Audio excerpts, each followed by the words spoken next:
Bardosh Gaçe. Atëherë jemi në rrugën Justin Godard dhe teleshikuesi gjerë në radhë parë do të di që përfaqëson ky emër i shquar në historinë e Shqipërisë dhe të qytetit të Vlorës veçanti.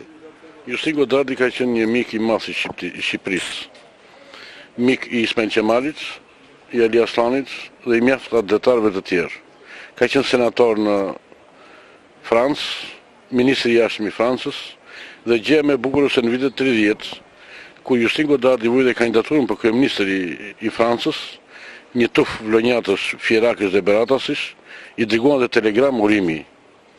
Simpatinë e tij për Shqipërinë ai e tregoi dhe dëshmoi, jo vetëm në Konferencën e Paqes në Paris, jo vetëm në Parlamentin francez, por edhe në 2 vizitat që ai bëri në jug të Shqipërisë për vendosjen e kufive në problemet që shtronte atëherë Konferenca e Ambasadorëve.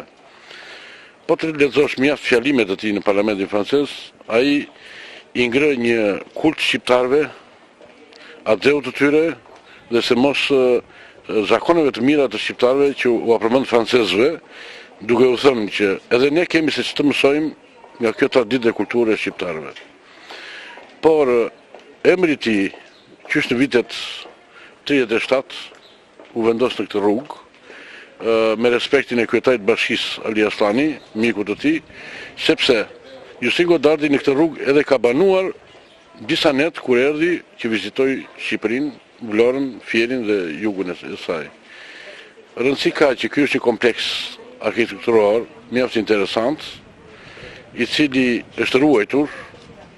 Unë do të falenderoj në profesor Emir Rizën, i cili ka bërë një punë restauruese, por këtu kjo ka edhe vlera mjaft historike, sepse veç delegatëve të isa buletinit që edhe nga Kosova kaluan në këtë rrugë, në 120-ën këtu kaloi triumfalisht gjithë komisioni i luftës Vlorës me komandantët dhe luftëtarët, që në sheshin e topave aty mbajtën ceremoninë e fitores mbi imperializmin italian, dhe nga ana tjetër do të thoshja se në këtë rrugë këtu ka banuar dhe Marigo Pozja, ka banuar dhe mjaft adhetar të tjerë si Kole Kristo Carbonara, që e ka shpim pak më tej.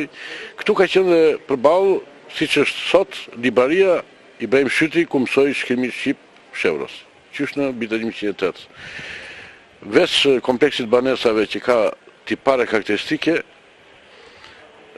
kjo rrugë dhe kjo lagje mbar dhe vlerat më të veçanta historike dhe kulturore të Vlorës.